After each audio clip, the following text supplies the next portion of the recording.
Sinasabi ko, Lani Vargas, si Dick Gordon, nung hindi pa niya inaaway ang mga Duterte, magaling si Dick Gordon eh. Okay naman si Dick Gordon noon eh. Kaya lang inaway niya, pinersonal niya na yung mga Duterte eh. Pero nung hindi niya pinipersonal yung Duterte, okay siya. So what I'm saying is, okay naman yung mga politiko natin before. Pero ngayon, ang sad. Sobrang lungkot ng mga pangyayari ngayon sa bayan natin, sa totoo lang. Kaya ito, tingnan natin bago tayo matulog, tingnan natin kung ano yung mga tututukan daw ni Amy Marcos bukod sa panggagamit niya sa mga kababayan natin. Tingnan niyo pa kung ano yung mga tututukan niyang proyekto sa Pilipinas. Problematic talaga yung pagkain. Gusto ko talaga tulungan ng ating marginal farmers para bumagsak ang presyo dito sa mga syudad. Tanginang tagal mo na sa Amy. Amy, napakatagal mo ng senador. Nabingkong na yung ilong mo. Puta, yung yung balat mo sa baba napunta na sa noo mo, kakabatak nung doktor.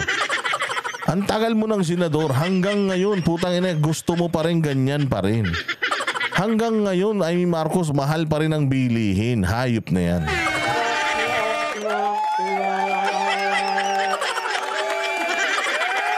Diba, anak ng tinapay naman to si Amy. Lahat na nga ng lahat na nga ng wala ka pang wrinkle, senador ka na.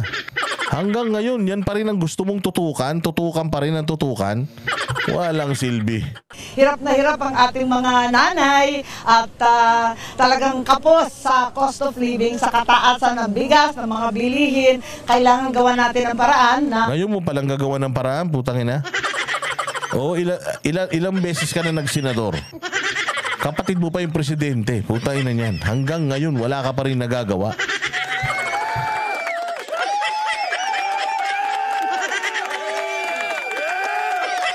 Nangamatay na lahat ng mga dermatologist mo noon pa. Lahat ng mga nagbobotok sa'yo. Oo, pucha, ikaw na lang ang buhay. Hanggang ngayon, ganito pa rin ang Pilipinas. Bumaba at napaka-importante niyan. At ang recommendation ko nga, wag lang ayuda na hindi naaasahan, na limos-limos lang at barya lang ang putangin na. Ayaw mo pala ng ayuda eh. Di puta, harangan mo sila.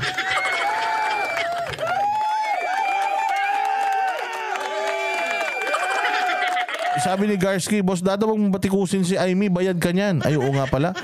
Nakalimutan ko. Nagmumudmod.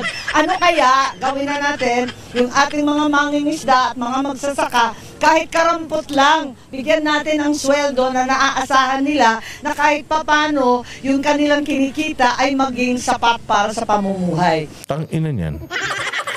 Sino magsasaka, tsaka yung mangingisda, susweldohan mo. Sinong magsusweldo sa kanila? Gobyerno. Di ayuda din yan. Ay, Marifel del Mundo, salamat po.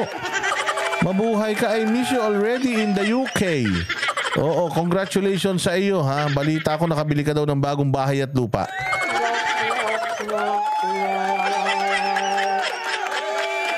Sabi nga ni Drogon, I was about to say, Hoy Amy, sumasama ka sa pagbibigay ng ayuda sa DSWD, remember?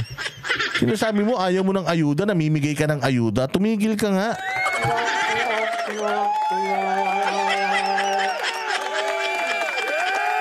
Sinasabi mo, ayaw mo ng ayuda, yung pinsa mo namimigay ng ayuda. Yung kapatid mo namimigay ng ayuda. Putang ina, kung ayaw mong mamigay sila ng ayuda, sabihin mo. Hindi yung puro kasat-sat dyan.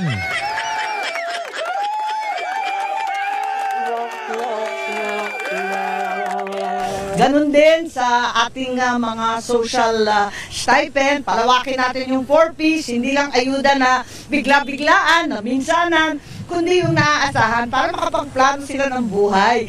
At naaawa naman ako, kailangan na may dignidad ang Pilipino pagkat hindi naman tayo tamad. Gusto natin magtrabaho. Konting tulong nga lang. Bakit wala pa rin nangyari? Matagal mo na pala yung gusto. Ano yan? Sa tagal mo na senador, ngayon mo lang tututukan yan? O sa loob ng 6 na taon mo, nakaraang 6 na taon, nagawa mo na ba yan? Hindi pa rin. Putang ina, ilang taon? Pucha, mukha ka ng inaagdas. I mean, hindi mo pa nagagawa yung mga pinapangako mo, ha?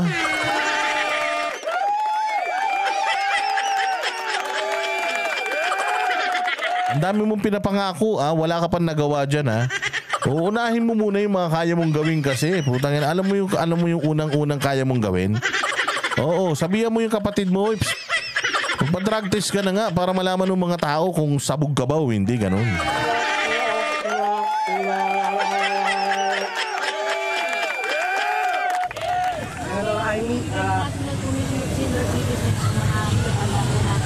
Ano pa? Ano yung tanong? Palagi ko inaayos naman. Nagkaroon kami ng budget hearing. Maayos naman po. So, unti-unti naman nasusolve yung mga problema nila. At katulad ng sinasabi ko, ayokong kumakampi. Sana magkaisa na sila. Kasi, ayaw mo kumakampi. Sana magkaisa na sila. Pero panay ang banat mo. Yung ayuda. Yung ayuda. Naawa na ako sa kanila. Style mo, bulok.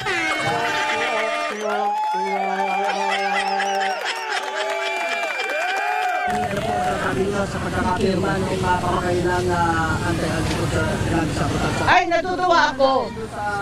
Sa gusto ninyong isulong pag kayo po'y nakabalik mo sa posisyon sa pagkain. Ang akin, napakarami natin batas. Maganda naman yung batas, miski dati. Kaya lang, wala naman na didemanda. Wala naman na kukulong. Ang tagal-tagal na ng batas, 2015, 2016. Wala naman na kukulong, wala naman na prosecute. Eh bakit naman ganon? At ako'y naliligo na. Pasensya. Okay. Ano po yung panawagan nyo dun sa mga... Okay, so ang sinasabi ko sa bagong batas, mas mabisa to, mas matindi ang mga parusa. Sana naman magkaroon tayo ng enforcement. Doon nagkukulang eh. Maganda nga yung batas, hindi naman pinupursige. Wala naman nahuhuli, wala naman nakukulong. Ang dai-dai ng pangalan na binigay ng mga smuggler. Butangin na nga yung hipag mo eh. Yung kapatid nung hipag mo. Yung kaibigan ng kapatid nung hipag mo. Hanggang ngayon, hindi nyo pa pinapatawag sa Senado. Binigay na sa inyo yung pangalan, hindi nyo maipatawag doon. Style mo, Amy, wag mo na nga kami pinagduloko. Kilala mo naman yung mga tao na yan eh. At alam mo naman na mga kawatan yan na mga kaibigan ng kapatid mo eh. O bakit hindi mo madiretso, puro ka parinig, puro ka daldal. Ating mga media, may address pa, merong pangalan pa ng korporasyon at bodega. Wala naman nahuhuli. Eh bakit ganun? From 2015 hanggang ngayon. Utang ina ka, ikaw senador ka na, nagtatanong ka pa, paano pa kami? Di ba? Ano magagawa namin kung ikaw na senador, nagtatanong ka pa rin hanggang ngayon? Puta, lalo na kami. Nagtatanong din kami, mantakin mo, kami, ng ordinaryong tao, nagtatanong, puta yung mga binoto namin, nagtatanong din. Okay nang ina niyan, dapat ang hawak nyo, solusyon, hindi tanong.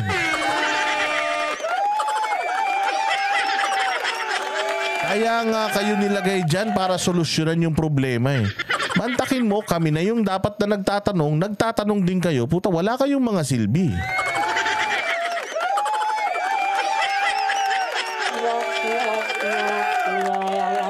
Ilang taon nang lumipas, magsasyam na taon, wala pa rin nahuhuli, pambira.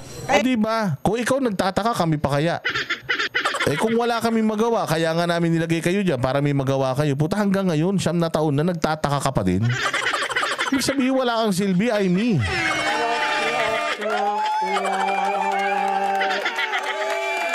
Sabog ka ba?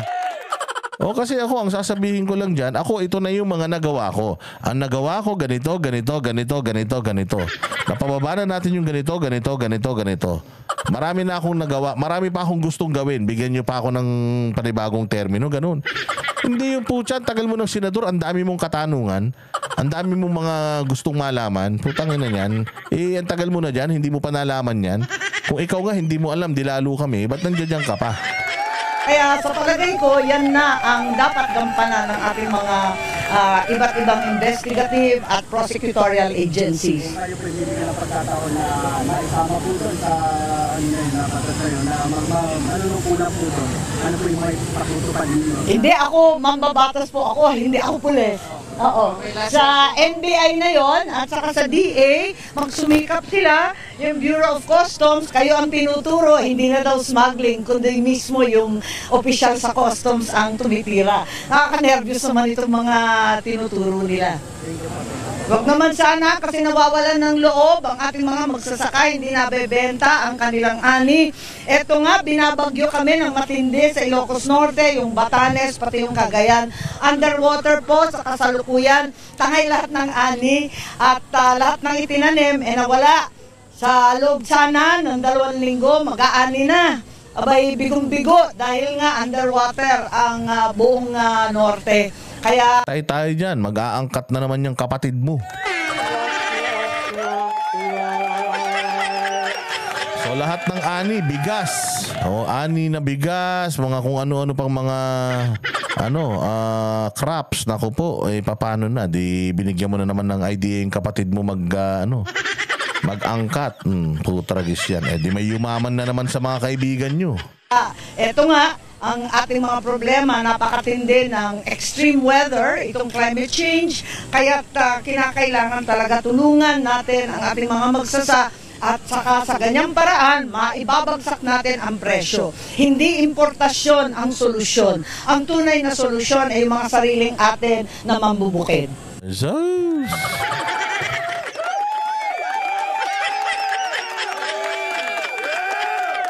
Ang daming sinasabi.